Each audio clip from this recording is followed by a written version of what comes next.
नमस्कार।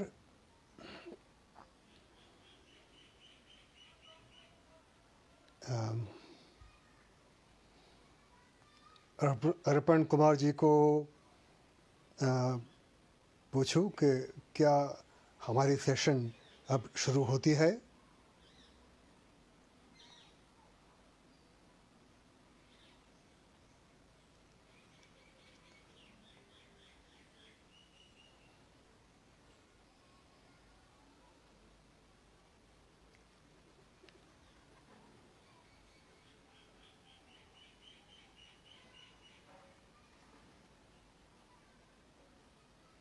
अंजनी,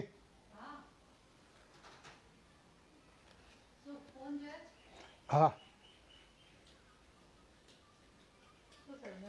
એમને ફોન જોડને એટલે કે આ ચાલુ થાય છે કે નહીં મારે જાણવું છે.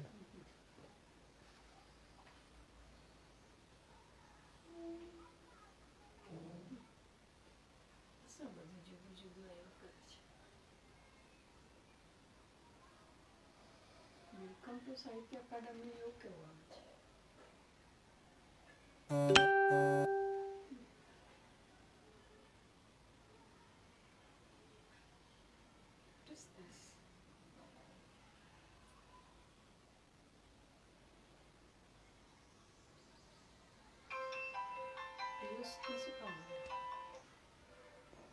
હેલો, હા બોલ. ઓહો, હું તો સરને ફોન ત્યાં ચાલુ થઈ ગયું છે. અચ્છા, એ લોકો કરી દીધું છે લાઈન કે સર રાહ જુએ છે કે ચાલુ થશે. ઓકે, તો હું સરને પર સર મને કે ફોન લાવો, એ લોકોને કરી દો ફોન. ચાલુ કરી દીધું છે. ઓકે, મારો અવાજ આવે છે ને હું દેખાઉં છું. આમ આવતો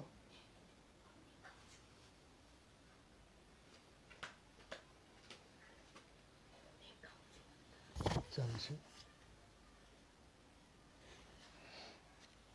नमस्कार. नया माध्यम है तो आपके साथ आने में थोड़ी देरी हो गई. तो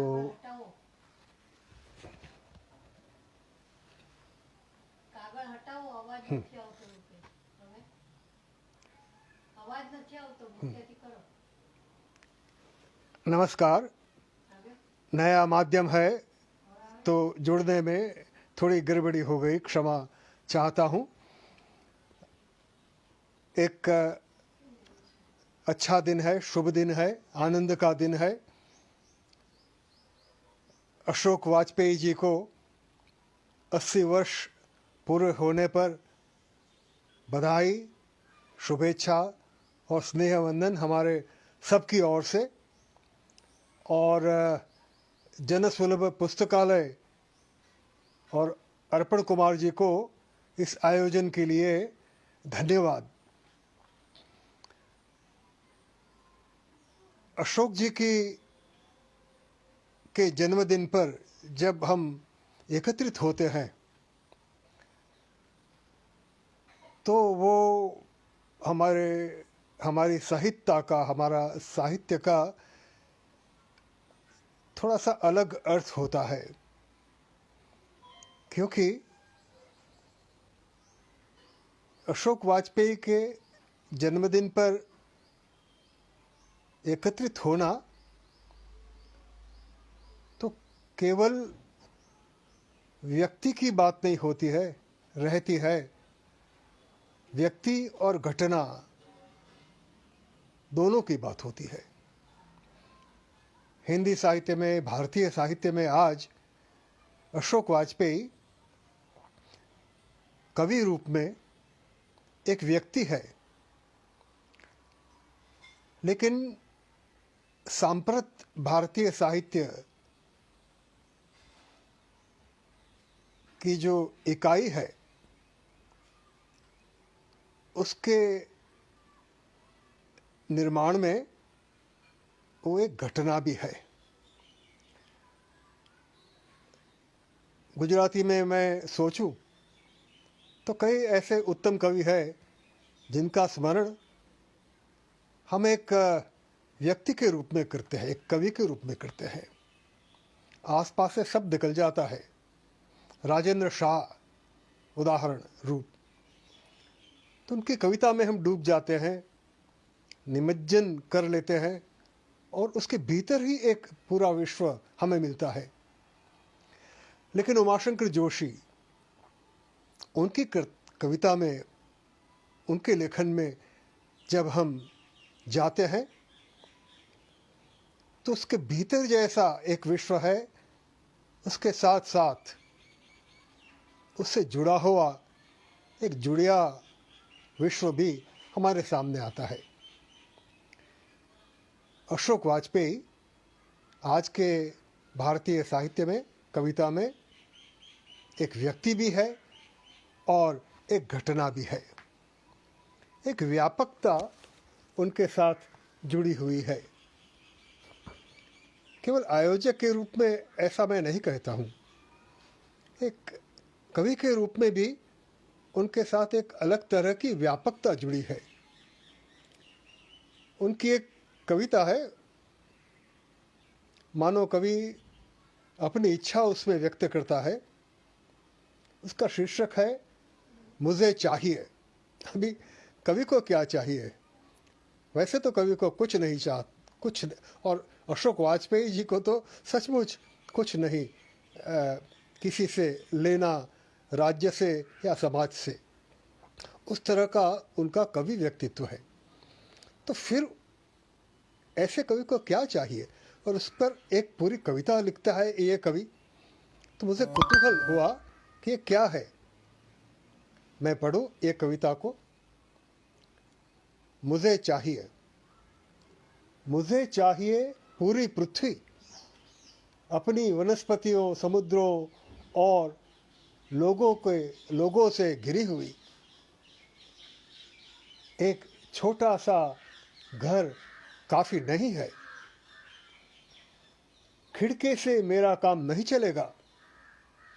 मुझे चाहिए पूरा का पूरा आकाश, अपने असंख्य नक्षत्रों और ग्रहों से भरा हुआ। इस जरी सी लालटेन से नहीं मिटेगा मेरा अंधेरा। मुझे चाहिए एक धधकता हुआ ज्वलंत सूर्य। थोड़े से शब्दों से नहीं बना सकता मैं कविता। थोड़े से शब्दों से नहीं बना सकता मैं कविता। मुझे चाहिए समूची भाषा, सारी हरितिमा पृथ्वी की, सारी नीलिमा आकाश की, सारी लालिमा सूर्योदय की। हमारा एक समकालीन कवि क्यों कहता है थोड़े से शब्दों से नहीं बना सकता मैं कविता, मुझे चाहिए समूची भाषा। ये समूची भाषा क्या है वो समझे बिना न तो अशोक वाजपेयी को कवि व्यक्ति के रूप में, न तो अशोक वाजपेयी को समकालीन भारतीय साहित्य की एक घटना के रूप में हम पहचान सके। तो ये समूची भाषा क्या है? ऐसा नहीं कहता है कि मुझे समूची हिंदी भाषा चाहिए, समूची भाषा चाहिए। तो अशोक वाजपेयी जी की एक जो लगनी है, ये भारत भवन के निर्माता है, ये कालिदास अकादमी के भी निर्माता उससे पहले रहे, और अलबत्त रज़ा फाउंडेशन, ये सब के साथ उनका जुड़ना जो है, ये सब में उनकी प्रतिभा का जो जुड़ाव हुआ है, वो अगर हम समझे तो ये पूरी भाषा क्या, ये कवि की पूरी भाषा क्या है वो। दोस्तों, उमाशंकर जोशी जी के साथ अगले दशकों में मेरी बहस हुआ करती थी। बहुत स्नेह करते थे, हमारे बड़े प्यारे और समादरणीय कवि है भारत भर के। लेकिन उनके साथ एक बहस होती थी, वो अशोक जी को समझने में मुझे सहाय करती है, तो आपके साथ शेयर करूं। उमाशंकर जी कहते थे कि હું ગુજરાતીમાં लखनारो भारतीय कवि छूँ, मैं गुजराती में लिखने वाला भारतीय कवि हूँ। तब स्नेहादर के साथ हंसकर मैं उनको कहता था कि मैं तो गुजराती में लिखने वाला गुजराती कवि हूँ। अर्थ ये कि अगर आप एक सच्चे मलयालम कवि हो, सच्चिदानंद के जैसे या यप्पा पणिकर के जैसे, तो कुछ और करने की आवश्यकता नहीं है भारतीय कवि होने के लिए। लाभशंकर ठाकर या मैं ये गुजराती कवि है, गुजराती में अच्छी कविता लिखते हैं तो पर्याप्त है, भारतीय कवि बन ही गए। अशोक वाजपेयी जी को समझने में ये समझना चाहिए कि घटना के रूप में वो पूरे भारत से जुड़े हैं, एक व्याप्ति के साथ। उसके लिए बहुत उन्होंने किया है काम, अपनी शक्ति को प्रयोजित की है उसमें साधना पूर्वक और निस्वार्थ रूप से, सबको स्नेह करते हुए, वो सही। लेकिन अशोक वाजपेयी कवि को अगर हम पहचानना चाहे तो हमें ये एक नई जो पीढ़ी है भारतीय कवियों की 1960 के बाद लिखने वाली, उसमें जो अपनी भाषा में एक रूटेडनेस है उसको पहचानना चाहिए। अच्छी बांग्ला कविता करे तो शंकर घोष या शक्ति चट्टोपाध्याय भारतीय कवि है, बिल्कुल उसी तरह अशोक वाजपेयी एक भारतीय कवि है, बहुत समृद्ध भारतीय कवि है, सशक्त भारतीय कवि है, क्योंकि वो एक सच्चे हिंदी कवि है। हिंदी भाषा की जो गुंजाइश है उसको वो ढूंढते रहते हैं। तो ये उनकी जो कविता है कि मुझे एक समूची भाषा चाहिए, वो हिंदी भाषा में ही हिंदी के कवि को जो मिल सके ऐसी समूची भाषा है। हिंदी भाषा के बाहर जाकर कुछ और करके मिलने वाली ये समूची भाषा नहीं है। तो ये बात में भारतीय कविता की मीमांसा, जो अशोक वाजपेयी ने एक मीमांसक के रूप में पूरी जिंदगी की, जीवन भर, और कितने अच्छे सेमिनार किए, ट्रिनाले किया, बिनाले किया वहाँ।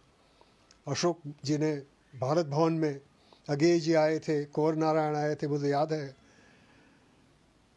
हम सब भी थे, और रज़ा फाउंडेशन में। तो वो जो एक व्यापकता के साथ जो जुड़ते हैं, तो वो इनकी रीत हमने जो डिस्कस की, हमने जिसका जिक्र किया, जिसकी मीमांसा की, ऐसी है। तो भारतीय साहित्य के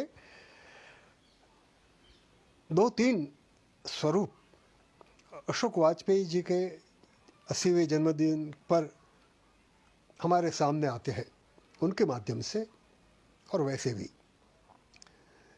एक तो संस्कृत, प्राकृत, अपभ्रंश, ये तीनों भारत व्याप्त भाषाओं से बना हुआ भारतीय साहित्य, पहले 2 सहस्राब्दों का ये भारतीय साहित्य है।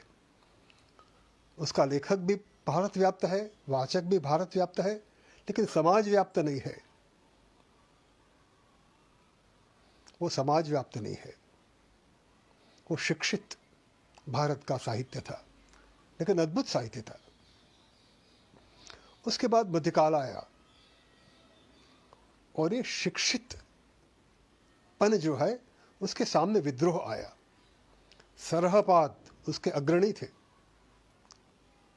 नाथ संप्रदाय के, बौद्ध नाथ परंपरा के सशक्त कवि थे सरहपाद। अक्षर बाड़ा सल जऊ नाय निरक्षर कोई। अक्षर बाड़ा पूरा जगत हो गया है, बड़ा साक्षर हो गया है।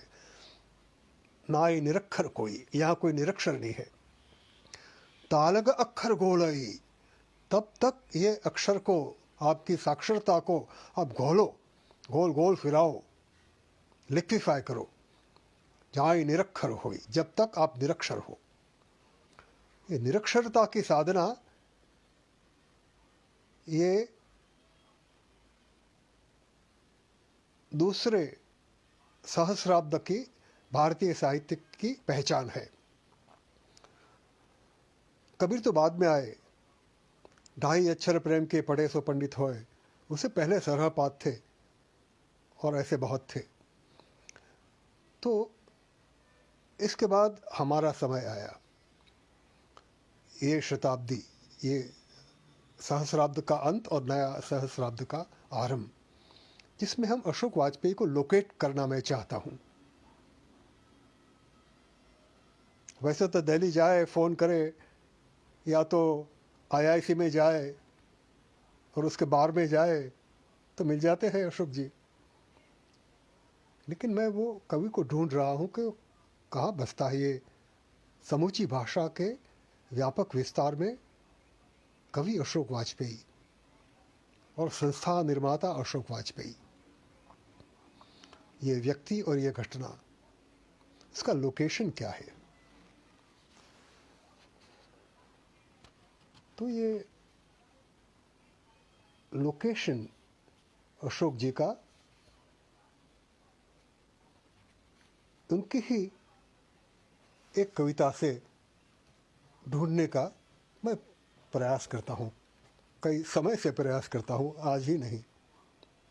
वो उनकी कविता है कायाकल्प।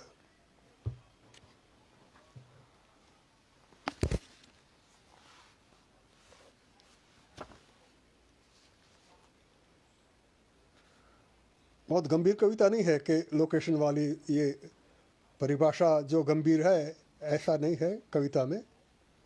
कविता की तरह से वो अपना लोकेशन हमको दिखाती है। कायाकल्प। बच्चों के मुंह से निकले निरर्थक शब्द गुपचुप बिन कर ले जाते हैं देवता बहुत दूर, किसी अनंत में, जहां रखते ही वे तारों की तरह चमकते हैं। देवता ले जाते हैं। देव भाषा संस्कृत को कहते हैं ना। बच्चों को याद नहीं रखते शब्द, न बचपन को। शब्द तो अपने ही यात्रा करते हैं, देव ले जाते हैं, तारों की तरह आकाश में चमकते हैं, और कहाँ से आए वो भूल जाते हैं। फिर एक दिन उबकर अनंत से कुछ शैतान शब्द भाग आते हैं वापस संसार में। कुछ महकने लगते हैं फूल बनकर, कुछ अमरूद, अमिया और जंगल जलेबी बनकर। कुछ बन जाते हैं गिलहरी, तितलियां और चिड़िया। वाह! बच्चे अचरज और लालच से उन्हें देखते हैं और पहचान नहीं पाते हैं कि वे उन्हीं की है, उन्हीं के है मूल। बेचारे देवता शब्दों की तलाश में अनंत और संसार के बीच भटकते हैं। सो शब्द, शिशु और शाश्वती, ये तीनों की बात कवि अशोक ने यहाँ उठाई है। उसमें उसके लोकेशन का हमें पता चलता है।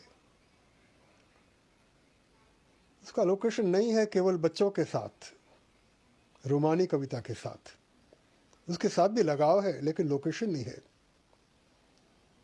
उनका लोकेशन नहीं है केवल देवताओं के साथ, उनको भी जानते हैं, पहचानते हैं ठीक से।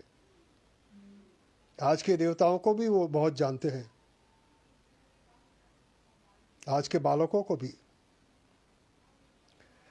लेकिन वो उनके साथ नहीं है, उनका लोकेशन अलग है। उनका लोकेशन है ये कविता के शीर्षक में, कायाकल्प। कायाकल्प यानी क्या? एक काया को नई बनाना, ये काया शब्द यहाँ महत्व का है। वो अशोक जी का लोकेशन केवल मॉडर्निटी में नहीं, लेकिन पोस्ट मॉडर्निटी में, परिणत मॉडर्निटी में रखता है। आधुनिकता का तो ये कवि है मूल से, लेकिन विकासशील है, तो आधुनिकता को आगे ले जाकर उसका कायाकल्प कर सकता है। और ये काया के साथ जिसका जुड़ाव है वो आधुनिकोत्तरता, यानी 20वीं शताब्दी से 21वीं शताब्दी की जो यात्रा है मनुष्य जाति की, वो यात्रा का ये यात्रिक है अशोक वाजपेयी। तो ये इससे स्टेटमेंट का कवि नहीं है। हिंदी कविता के साथ हमारी एक शिकायत है गुजराती आदि कवि भाषा के कवियों की, कि हिंदी भाषा व्यंजना में बहुत नहीं मानती है, अभिधा में ही मानती है, स्टेटमेंट की कविता कर डालती है, और स्टेटमेंट जितने बड़े बड़े आए उतना उनको अच्छा लगता है। तो कई हिंदी कवियों के लिए सच ठीक है, वैसे कई बिन हिंदी कवियों के लिए भी ये ठीक है। बड़े बड़े स्टेटमेंट करना वो शायद गांधी युग की एक देन है। हम बड़ा स्वातंत्र संग्राम लड़ते थे, तो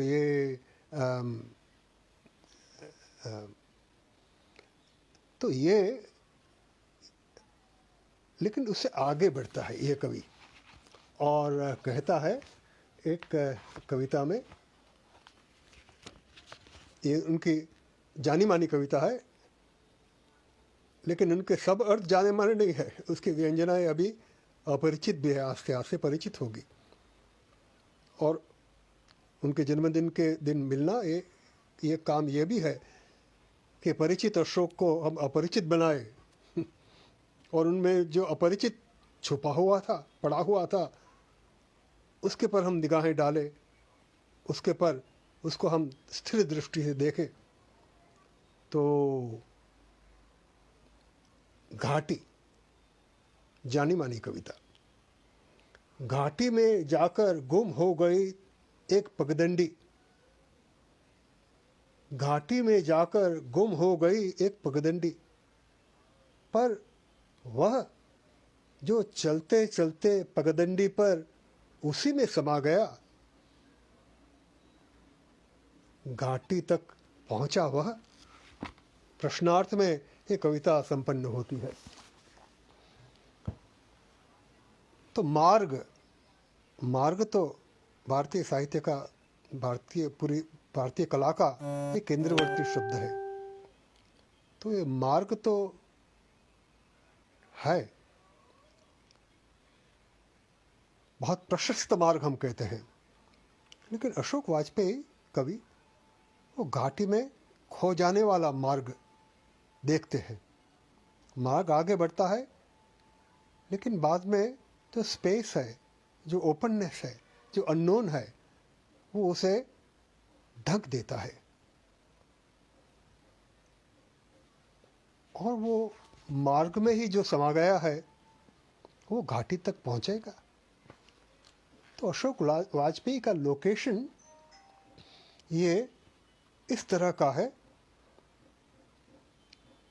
खो जाने की जो जगह है,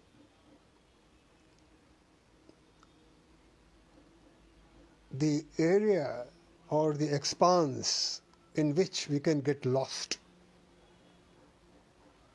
जहाँ हम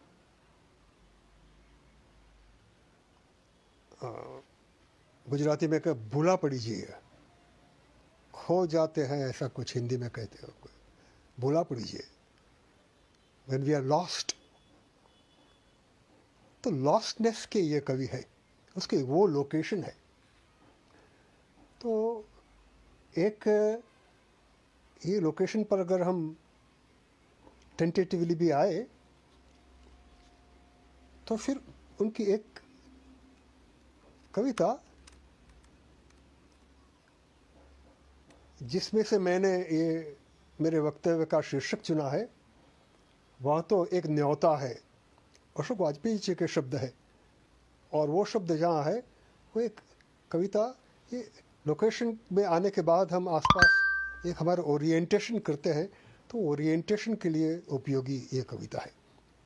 तो ये हमारी बातचीत का दूसरा दौर शुरू होता है कि लोकेट तो कुछ न कुछ किए ये कवि को और ये घटना को, लेकिन अभी हम ओरिएंट हो उनकी दुनिया से। तो ये मैं कविता पढ़ता हूँ।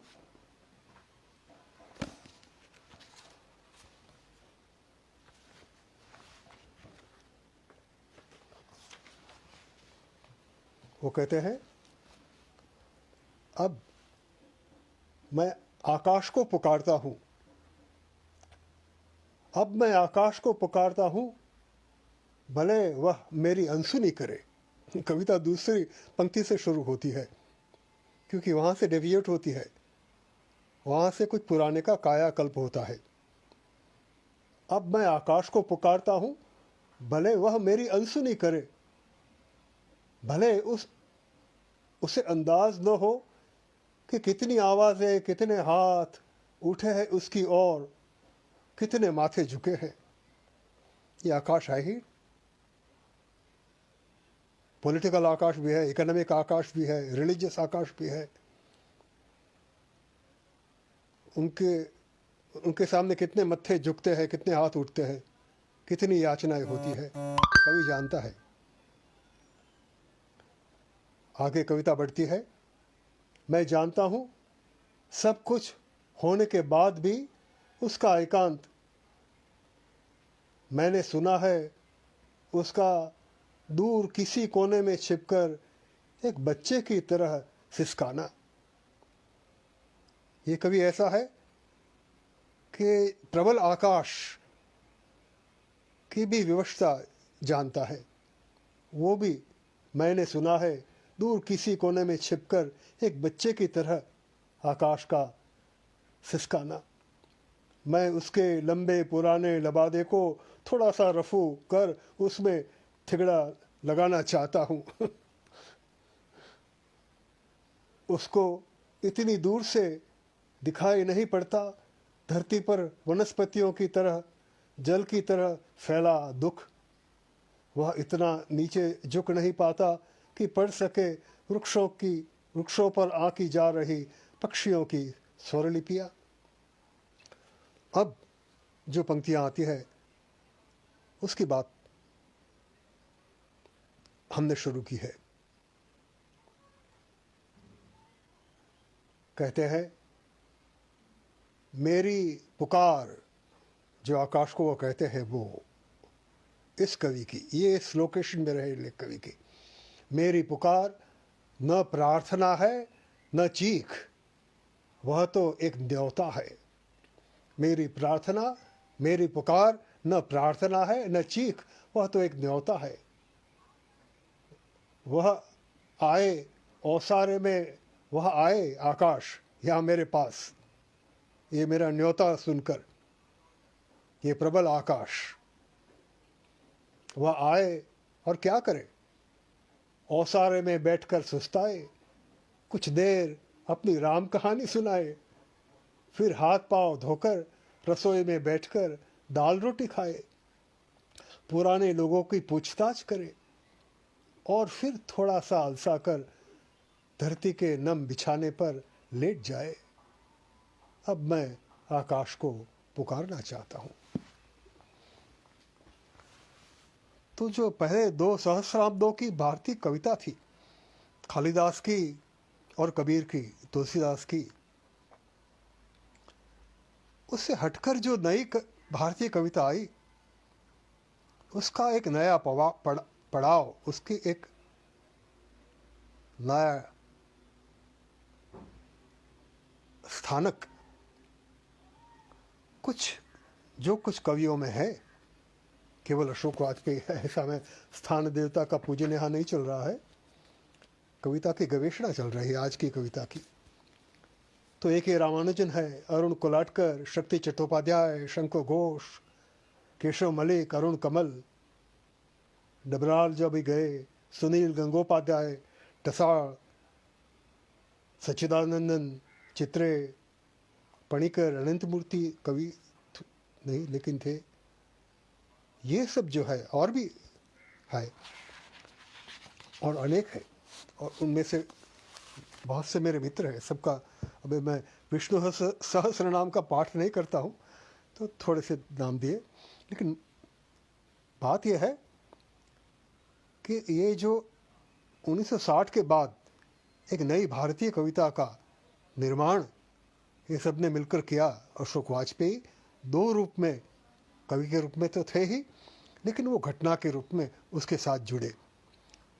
भारत भवन का ये महिमा है, वहाँ हम सब इकट्ठे होते थे। मुझे याद है भारत भवन का नया नया निर्माण हुआ था, और 1982 के आसपास, उसके बाद तो हम सब वहाँ जाते थे। उनको हम पहचानते नहीं थे, अशोक वाजपेयी को इतना कविता के रूप में कवि, और फिर IAS थे तो थोड़ा सा उसके पास जाने में हिचकिचाते थे हम। लेकिन जब गए, उन्होंने सबको ढूंढ लिया।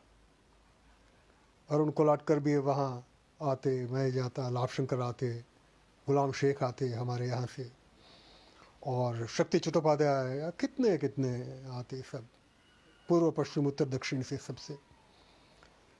तो जो नया हुआ, भारतीय कविता का जो रूप नया हुआ, जो उन्होंने तब भारत भवन के निर्माता के रूप में, एक आयोजक के रूप में बनाया, वो रूप ये अपनी अपनी भाषाओं का कायाकल्प करने का रूप था। भारतीय भाषा जो सब थी, उसमें कविता की एक नई बानी आई। और कवियों की बात करने के लिए तो हम कभी फिर से इकट्ठे होंगे, लेकिन अभी एकाग्र अशोक वाजपेयी पर है। तो ये जो है, मुझे ये चाहिए, ये मेरी भाषा है, तो ये अभी हम ओरिएंट होने लगे हैं कि प्रार्थना नहीं, चित्कार भी नहीं, लेकिन न्योता। हिंदी के संदर्भ में ले तो चित्कार नहीं, यानी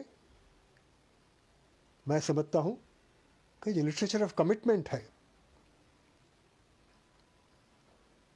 जो दुख है चारों ओर, उसके साथ किस तरह से हम जुड़ेंगे।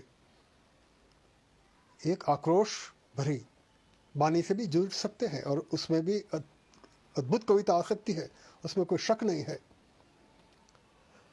लेकिन ये यहाँ नहीं है। ये नामवर जी को ज़्यादा पसंद आए ऐसी कविता नहीं है, ऐसा मुझे लगता है। हिंदी का तो मैं न तो लेखक हूँ, न तो इतना बड़ा पाठक हूँ, और अभ्यासी तो हूँ ही नहीं।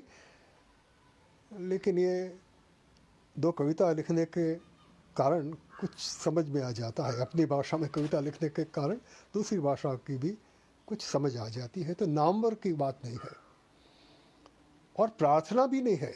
वो टैगोर वाली जो आगे बात बढ़ी भारतीय कविता में अभी भी है, तो प्रार्थना नहीं है और चित्कार नहीं है, न्योता है। तो उनको, उनके न्योता का हम स्वीकार करें और देखें कि ये हमें कहाँ ले जाता है, ये न्योता। तो उसमें दो तीन बात आपके साथ करना चाहूँगा। पहली बात यह है कि समय के साथ किस तरह से जुड़ना, क्योंकि हम शाश्वती की बात करें, प्रार्थना आते ही ये शाश्वती वाली बात आ जाती है, क्योंकि प्रार्थना तो आकाश से ही की जाती है। अशोक वाजपेयी ने जैसे कहा अभी एक कविता में, बहुत ऊपर उठ जाता है, लेकिन वो आकाश का जो ये प्रार्थना वाला स्वरूप नहीं। तो ये शाश्वती वाले समय नहीं, ये मैं कहना चाहता हूँ। तो कैसा समय? तो ये जो भक्ति, रविंद्रनाथ आदि में से अध्यात्म वाली एक अद्भुत परंपरा है। आज की भारतीय कविता की भी, आज की भारतीय कविता केवल 21वीं शताब्दी में नहीं रहती है, वो अगली अगली शताब्दियों में भी रहती है, 15वीं 16वीं, आज भी उसमें कुछ गड़बड़ी भी नहीं है मुझे लगती है। क्यों एक आदमी, क्यों एक संस्कृति अनेक शताब्दियों में एक साथ न रहे? वो तो उसकी शक्ति मानी चाहिए हमें कि अनेक शताब्दियों में एक साथ हम रह सकते हैं, लेकिन इंटरनल कॉन्ट्रडिक्शन नहीं आना चाहिए उसके। न तो केवल भूतकाल में हमें गिर जाना चाहिए, वो तो क्विक सैंड है, लेकिन आज रहते हुए भी पूरे इतिहास के साथ कैसे जुड़े।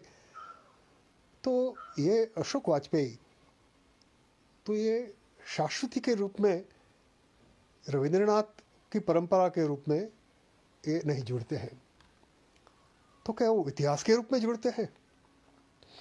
ये मेरे लिए, मेरे स्वयं के लिए भी एक बड़ा प्रश्न रहा है कि किस तरह से मैं जुड़ूं। तो ये मेरे साथी कवि को मैं बड़ी करीब से देखता हूँ। ऐसे सच्चिदानंदन को भी मैं, या तो बहुत कवि है, विष्णु सहस्त्रनाम नहीं लेता हूँ, एकाग्र होता हूँ। तो ये जो इतिहास कैसा है, तो एक कविता अशोक वाजपेयी की है, वो मैं पढ़ूं।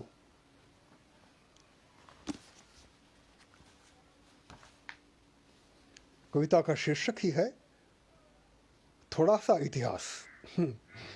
नाम से भी अधिक विशेषण का इसमें महत्व है। ये विशेषण जो है ना, वो कवि का सबसे बड़ा शत्रु भी है और सबसे बड़ा मित्र भी है। कवि में जरा सी निर्बलता आई तो विशेषण उसके मथे पर चढ़ बैठता है, और कवि अगर सशक्त हो तो उसका साथी बन जाता है। तो अशोक वाजपेयी की कविता की शक्ति मैं इसमें देखता हूँ, थोड़ा सा इतिहास। इतिहास तो सही, लेकिन थोड़ा सा। हमें थोड़ा सा इतिहास चाहिए। देखो, उसको पूरी भाषा चाहिए, समुची भाषा चाहिए, और थोड़ा सा इतिहास चाहिए। ये टेंशन्स जो होते हैं ना अच्छे सच्चे कवि में, वो टेंशन को हमें ढूंढ निकालना होता है। ये कवि में संवादिता क्या है वो तो ठीक है, लेकिन ये कवि के कॉन्ट्रडिक्शंस क्या है भीतरी, उसके टेंशन्स क्या है, तनाव क्या है, वो तो तनाव तो उसको कवि बनाता है। थोड़ा सा इतिहास, हमें थोड़ा सा इतिहास चाहिए, बस इतना, जैसे नलके में पानी न आ रहा हो तो चुल्लू भर पानी से भी मुंह धोया जा सकता है। इतिहास का प्रवाह आकर हमें खींच जाए, ऐसा नहीं। सारा प्री डेस्टिन्ड हो, इस तरह का नहीं। शाश्वती में भी ये प्री डेस्टिन की बात है, और इतिहास के अमुक प्रकार के आकलन में भी ये प्री ऑर्डेन्ड की बात है। अशोक वाजपेयी इससे हटते हैं। यहाँ चुल्लू भर पानी से मुंह धोया जा सकता है, पूरी नदी नहीं, वो तो हमें खींच जा सकती है। आगे है, ज़्यादा इतिहास पुस्तक पोथियों और पुरानी इमारतों के पास है। हमारी जिम्मेदारी तो आड़े तिरछे समय में किसी तरह बचे रहने की है। इतिहास बनाने बचाने का जिम्मा सौभाग्य से हम पर नहीं है। इतिहास बनाने बचाने का जिम्मा सौभाग्य से हमारे पास नहीं है। ये कविता लिखी गई है 1900 क्या कहते हैं 96 में, 96 में। तब जेएनयू में क्या हुआ होगा उसका सोचकर अभी भी मुझे हंसी आती है।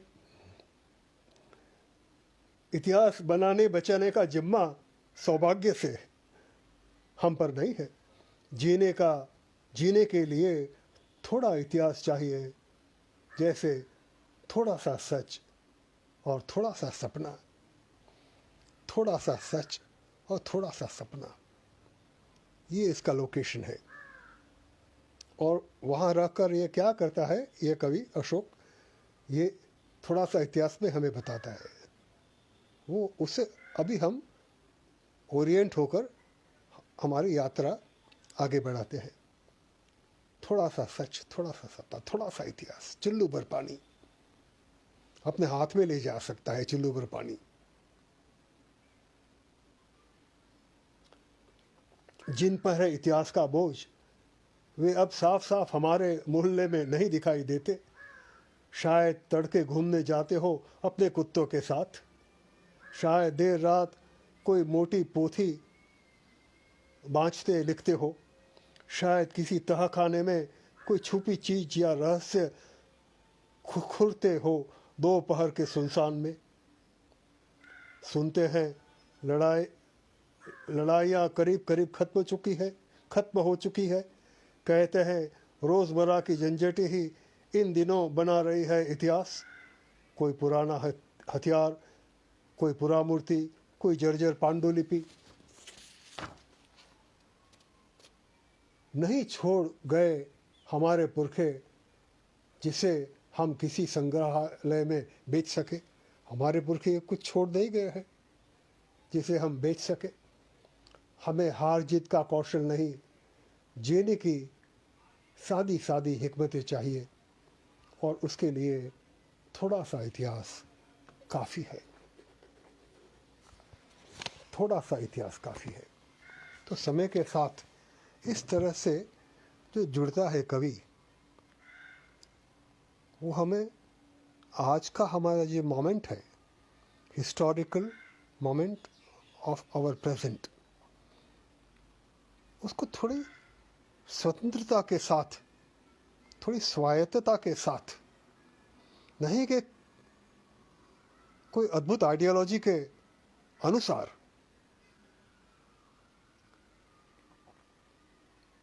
जो 19वीं शताब्दी में बनी और 20वीं शताब्दी के पूर्वार्ध में और बाद में भी जो हमें हठात मार्ग दिखाती रही, तो उससे हटकर ये थोड़ा सा इतिहास की बात करते हैं।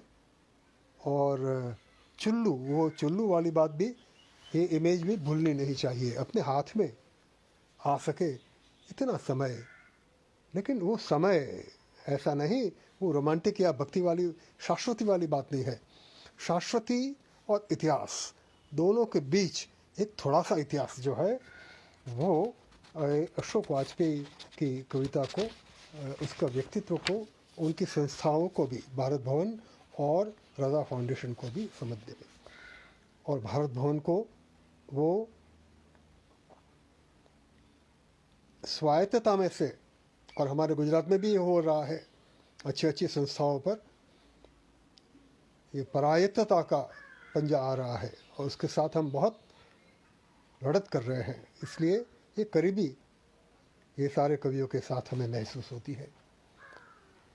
तो ये इतिहास प्रज्ञता तो है पूरी, लेकिन ये प्री ऑर्डेंड नहीं, न तो हिस्ट्री के रूप में प्री ऑर्डेंड, न तो इटर्निटी के रूप में प्री ऑर्डेंड। तो जो मुझे चाहिए वो कविता थी, वो अभी हमें ज़्यादा ख्याल में आएगी कि क्या हो रहा है यहाँ ये कवि में। तो एक मुझे A.K. रामानुजन बहुत याद आते हैं जब मैं अशोक वाजपेयी को पढ़ता हूँ। थोड़ा मुझे भी आश्चर्य होता है क्योंकि वो दोनों में ऐसी समानता नहीं है। लेकिन A.K. रामानुजन की कविता का काव्य संग्रह बहुत ऐसा प्रचलित नहीं है, लेकिन बहुत अच्छा कविता का संग्रह। अंग्रेजी में लिखते हैं, लेकिन बहुत अपनी अंग्रेजी में लिखते हैं। अंग्रेजी को अपनाकर, अंग्रेजी को अपनी बनाकर वो लिखते हैं। शिकागो में रहते थे, लेकिन बिल्कुल भारत में रहते थे। ऐसे थे A.K. रामानुजन। तो उनके कविता का संग्रह का नाम है, शीर्षक है रिलेशंस। शिकागो में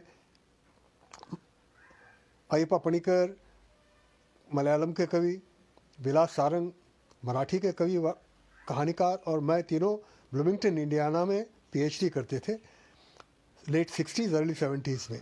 तब ए.के. रामानुजन वहाँ पढ़ाते थे शिकागो में, बहुत विख्यात प्रोफेसर थे। हम तीनों को उन्होंने आमंत्रित किया। हम तो वहाँ विद्यार्थी लेकिन कविता कुछ लिखते थे उससे पहले, तो वो उनको पता था वो। तो तब बहुत सी बातें हुई, ये बात तो नहीं करता हूँ, लेकिन मूल बात अशोक जी के साथ जुड़ी हुई ये ए.के. रामानुजन के काव्य संग्रह का शीर्षक के शब्दों का रिलेशन। तो हमने पूछा उनको कि ये रिलेशंस क्या है, तो उन्होंने कहा कि इसके दो अर्थ होते हैं। एक तो रिलेशंस यानी जुड़ जाना, यानी साहित्य, वो भी उनके मन में था। लेकिन दूसरा उन्होंने कहा कि हम अमेरिका में रिलेशंस, ये मेरे रिलेशन में है ऐसा हम कहेंगे तो अमेरिका में कोई समझेगा नहीं, लेकिन भारत में कहो कि हमारे रिलेशंस है, ये रिलेशंस में है, इसका अर्थ ये है कि है हमारे परिवारजन है। एकदम भारतीय अंग्रेजी का शब्द वहाँ ले आए थे। तो रिलेशंस, तो अशोक वाजपेयी ने जो समय को ढूंढते हैं ना, ये भाषा को ढूंढते हैं ना, जो अपनी हिंदी को जो ढूंढते हैं ना, वो उनकी बिल्कुल ध्यान न दे तो हमें याद भी न आए, ऐसी कविता में से ये होता है। ये सारी उनकी कविता है ना, वो अपने रिलेशंस, अपने पिता, अपने माता, अपना पुत्र, पौत्री आदि की कविता है। तो ये थोड़ी कविता पढ़े और हम देखें कि ये हमें पर्सनल वर्ल्ड में ले जाता है, इन पब्लिक वर्ल्ड में ले जाता है, क्योंकि हमारी जो परिभाषा है ना, वो हमारे पर हावी हो गई है। हम डायकोटॉमी में ही रहते हैं। तो ये कवि क्या पर्सनल वर्ल्ड का कवि है या पब्लिक वर्ल्ड का, इस तरह के सवाल पूछे जाते हैं। हमें भी पूछा जाता है कि भाई ये कच्छ में धरतीकंप हुआ, भूकंप हुआ, तो उसके पर आपने कविता लिखी कि नहीं? क्योंकि फिर लोग तो ऐसे भी कवि होते हैं, जैसे मैंने कहा कि ये अशोक वाजपेयी एक घटना है, वैसे कई लोग दुर्घटना भी होते हैं। तो ये दुर्घटना रूप जो कई हमारे संस्कार कवि जगत के अग्रणी होते हैं, वो तो ये कहते हैं कि ये इतना हुआ तो आपने क्यों कविता नहीं लिखी उसके ऊपर। हाँ, ये बाबरी भंग हो गया, यही हो गया, तो क्यों कविता नहीं लिखते हो? और फिर तो मुझे है कि ये दुर्घटना वाले जो लोग हैं वो तो राह ही देखते होंगे कि कहाँ कुछ हो जाए और कहाँ हम कविता लिखें। ये एक अनुकंपा नहीं है, ये अनुकंपा से बिल्कुल विपरीत है। तो अशोक वाजपेयी की ये जो कविताएं हैं कि मुझे ए.के. रामानुजन की कविता की तरह सी और मेरे और भी प्रिय कवियों की कविता में ये कहाँ ये पब्लिक पर्सन डायकोटॉमी से हटकर कहाँ चला है ये कवि? क्योंकि ये केवल अपने माता के कुछ गिल्ट में से आया, ऐसा कुछ नहीं है, कुछ और ही चल रहा है।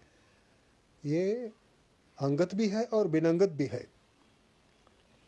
तो एक उनकी बड़ी अच्छी सी कविता है ये, और भी बड़ी, लेकिन पहले ही उनका टोनालिटी को पकड़ने के, उनकी जो काव्य बानी है उसकी टोनालिटी को पकड़ने के लिए एक कविता पढ़े हम।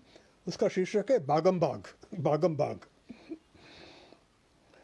एक दाना लेकर भाग रही है चींटी, एक तिनका अपनी चोंच में दबाए पछियाती है एक पीली चिड़िया। पेड़ की शिराओं के रास्ते पत्तियों की नोक तक दौड़ रही है हरियाली। तितलियों के पंखों से लिपट कर उड़ रहा है मकरंद। परसों की आतिशबाजी के बाद बचे खाली फटाकों को खोलकर के खोखले लेकर भाग रहे हैं बच्चे। पहाड़ की आखिरी चट्टान से अन्न लेकर भाग रही है बुढ़िया। सबका बागम बाग चल रहा है। धूप को टोकनी की तरह सिर पर धरे भाग रही है पृथ्वी, और पृथ्वी को एक बिल्ली की तरह अपने कंधे पर बिठाए संसार के उजालों की ओर भाग रही है मेरी बेटी। अभी देखा ये रिलेशंस अशोक वाजपेयी के क्या है। इनकी बेटी के लिए कविता है, ऐसे गुच्छ में से है ये। और छोटी बच्ची कितनी दौड़ धाम करती रहती होगी। वो रविंद्रनाथ के वो आपने काबुली वाला में आती है वो बच्ची की तरह। तो ये जो शिशु है अपनी बच्ची है, लेकिन उसमें जो शैशव है उसको यहाँ ढूंढता है। और पूरे जगत में ये शैशव, ये भागम भाग, दौड़ धाम नहीं, भागम भाग, ये क्रीड़ा है, आनंद है। तो इसकी हम उसको हम नोट करें कि ये कवि के पर्सनल पोम्स जिसे कहते हैं वो इस तरह से पर्सनल इम्पर्सनल, पर्सनल पब्लिक के दायरे से हटकर थोड़ी चलती है। तो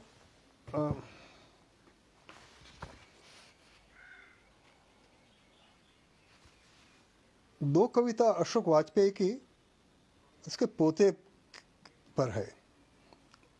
हम जब मिलते थे वहाँ भारत भवन में, और ये सारे चित्र मेरी आंखों के सामने अभी है,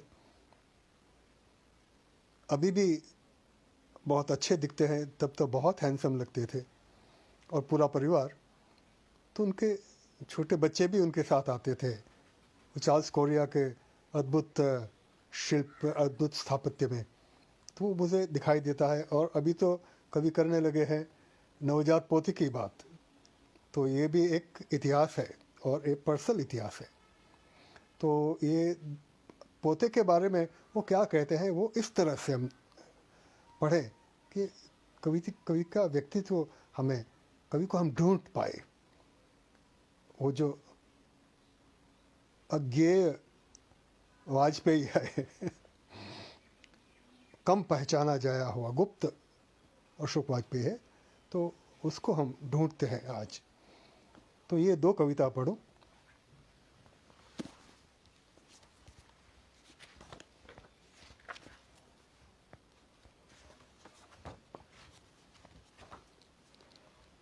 अपने नवजात पोते के लिए एक स्वागत गीत। ये नवजात, जात, जन्म आदि शब्द अशोक वाजपेयी की कविता में की वर्ड्स है। वो नए नए आरंभ के कवि है।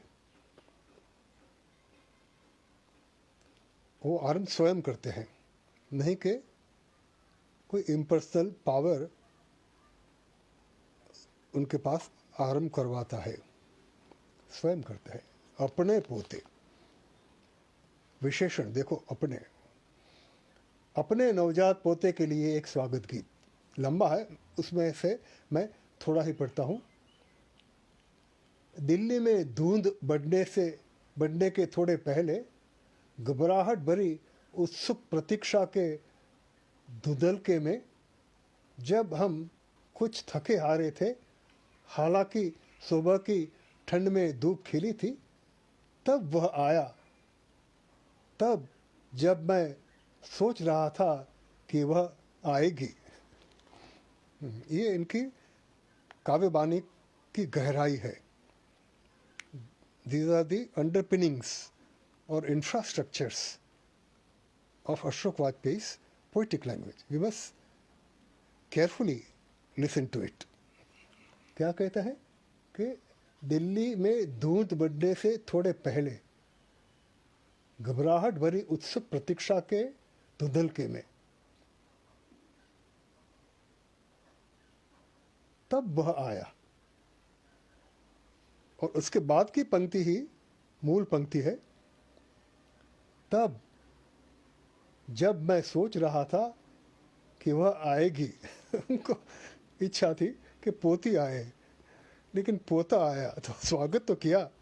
अभी ये भी एक पोस्ट मॉडर्निटी का एक देख सकते हैं। पहले पुत्र जन्म की बधाई होती थी, तो यहाँ बधाई तो होती है, लेकिन कवि कहता है कि भाई चलो, पुराने ज़माने में कहते हैं कि भाई चलो लड़की आई तो लक्ष्मी है, भले ही कुल दीपक ना आया, लक्ष्मी तो आई। ऐसे कुछ गुजराती में हम छोबिलू हंसू कहते हैं, हिंदी का शब्द तो मुझे पता नहीं, लेकिन कुछ ये ना कुछ शोक युक्त हास्य, ऐसा तो नहीं है लेकिन ऐसा कुछ। तो वो इस तरह से हंसता है। और ये कविता में ये पोस्ट मॉडर्निटी है कि जब मैं सोच रहा था कि वह आएगी तब वो आया, एग्जैक्टली द ऑपोजिट ऑफ चलो लक्ष्मी तो आई, यह है चलो पोता तो आया।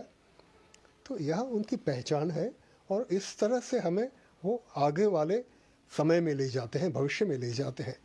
हम आशा रखें कि ऐसा ही भविष्य आए मानव जात का। तो ये एक नवजात पोते के लिए एक स्वागत गीत। तो ये स्वागत गीत में ये जो गहराई है और भाषा का, और उसके बाद अपने पोते की दूसरी वर्षगांठ पर एक प्रार्थना, वो पढ़े।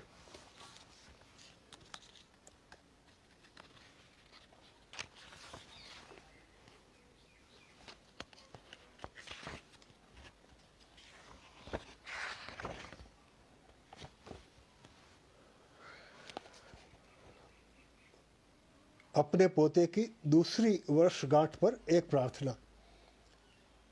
60 वर्ष का हो जाने के बावजूद मुझे एक भी पूरी प्रार्थना याद नहीं है। उसके शीर्षक में उन्होंने एक टीजर रख दिया था, दूसरी वर्षगांठ पर एक प्रार्थना। पहले वो कह चुके हैं कि मैं प्रार्थना नहीं करता हूँ, चिल्लाता भी नहीं हूँ, न्योता देता हूँ। तो ये न्योता देने वाली तो बात आई, लेकिन वो ये कवि में हास्य भी है, बड़ा अच्छा सा एक सूक्ष्म हास्य है। तो ये प्रार्थना शब्द ये सूक्ष्म हास्य से युक्त शब्द है कि प्रार्थना तो नहीं करता है, लेकिन क्या प्रार्थना करता है, टीजर रख दिया और आगे कविता बढ़ी जैसे हमने पढ़ी। 60 बरस का हो जाने के बावजूद मुझे एक भी पूरी प्रार्थना याद नहीं है। अपने पिता को मैंने प्रार्थना करते कभी नहीं देखा था। मेरी माँ ने मुझे कोई प्रार्थना नहीं सिखाई। मैंने बहुत कुछ गंवा दिया पर प्रार्थना नहीं, क्योंकि कोई भी पूरी कमी मेरे हिस्से में नहीं आई।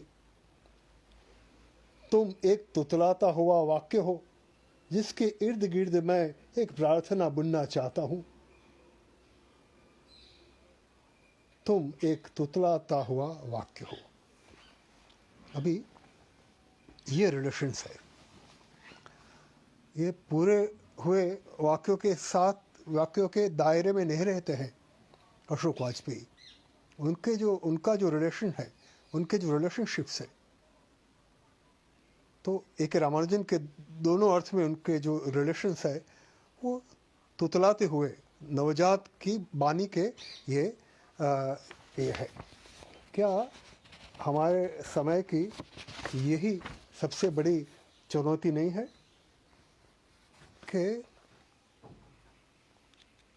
आज मनुष्य की बानी को तुतलाने की अनुमति नहीं है, जगह नहीं है, और ज़्यादा तुतलाए तो तुतलाने वाले का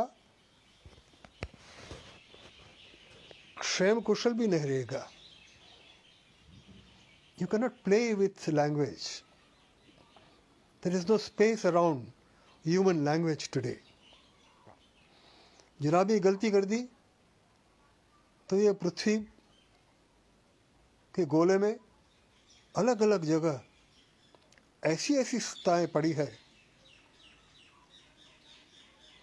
कि आपकी बोलती बंद कर देगी, आपको चुप कर देगी। अशोक वाजपेयी की कविता के मूल में, उनके व्यक्तित्व के मूल में, उनकी संस्थाओं के मूल में जो बात है वो ये है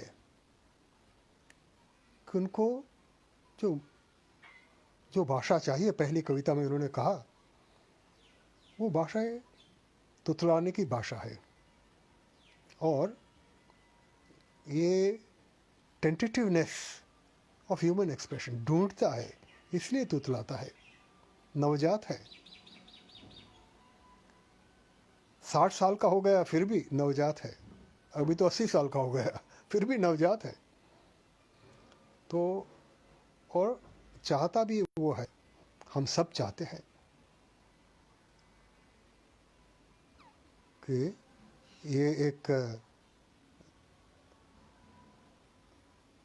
टेंटेटिवनेस, टेंशन, एक्सपेरिमेंटेशन, ये सब हो। माई एक्सपेरिमेंट्स विथ ट्रुथ, ऐसा गांधी कहते हैं। तो ट्रुथ का तो महत्व है, लेकिन उससे भी ज़्यादा एक्सपेरिमेंट का महत्व है। सत्य ना प्रयोगो, उसमें मूल शब्द प्रयोगो है। तो हम ये पश्चिम से आई हुई मॉडर्निटी, पोस्ट मॉडर्निटी, ये सब बात छोड़ें और भारतीय काव्य मीमांसा के की परिभाषा में सोचे। भारतीय वास्तव, भारतीय इतिहास अपने संदर्भ में हम सोचे, सचमुच स्वतंत्र स्वायत्त होकर, तो हमें लगेगा कि जिनकी 80वीं वर्षगांठ के उपक्रम में हम आए हैं, 80वें वर्ष पूरे होने के उपक्रम में, तो उसको ढूंढते ढूंढते हम अपने को भी ढूंढ पाएंगे, अपने समय को, अपने समय की सच्ची चुनौती को ढूंढ पाएंगे। क्योंकि जब चुनौती ही गलत चुनी जाए तो फिर कोई भविष्य नहीं रहेगा हमारा। भूतकाल में जाने या तो स्वप्न लोक में जाने से अलग हम कुछ नहीं कर पाएंगे। हमें न जाना है भूतकाल में, न जाना है स्वप्न लोक में। हमें अपनी कल की दुनिया अगर बनानी हो तो ये आज का जो अवसर अशोक वाजपेयी ने हमें दिया है और उनकी कविता के माध्यम से हमेशा जो अवसर देते रहे हैं, उसके बारे में बहुत सोचना होगा। और भी आज के जो भारतीय कवि है, शायद वो बड़ी बड़ी संस्थाओं से बहुत पुरस्कृत न होंगे, राज्य की, धन की, धर्म की बड़ी बड़ी सत्ताओं से पुरस्कृत न होंगे, ठीक है, पुरस्कार शब्द गलत है। सच्चा शब्द है पारितोषिक। पुरस्कार यानी आगे बढ़ना। पारितोषिक शब्द परितोष में से आया है, पूर्ण आनंद। तो क्या कविता हमें पुरस्कार दे इसलिए हमारे पास आती है, कि कविता हमें परितोष दे इसलिए हमारे पास आती है? जब भी मैं अशोक वाजपेयी से मिला हूँ भारत भवन में, जब वो IAS ऑफिसर थे, या तो अभी कितने दशकों से हम मिलते हैं, लेकिन जरा भी पुरस्कार तिरस्कार की बात उनके इर्द गिर्द आती ही नहीं है। इसीलिए आज हम सब इकट्ठे हुए हैं उनके आसपास। वो परितोष के आदमी है और वो परितोष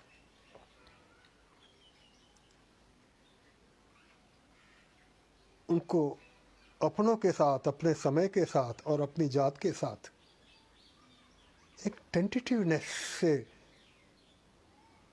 एक टेंशन के साथ, एक अपरिचय के साथ जुड़ने का कविकर्म करके आया है उनके पास ये परितोष। तो ये काव्यानंद जिसे भारत में कहते हैं, रस जिसे भारत में कहते हैं, वो हमें हमेशा मिलता रहे, ऐसी शुभेच्छा। फिर एक बार अशोक जी को मैं सारी शुभेच्छा, अपना स्नेह, गुजरात का स्नेह, केवल गुजरात का नहीं, सबका स्नेह देता हूँ। और ख़ास तो ये इतना अच्छा अवसर हम सबको प्रदान किया, उसके लिए आयोजकों का भी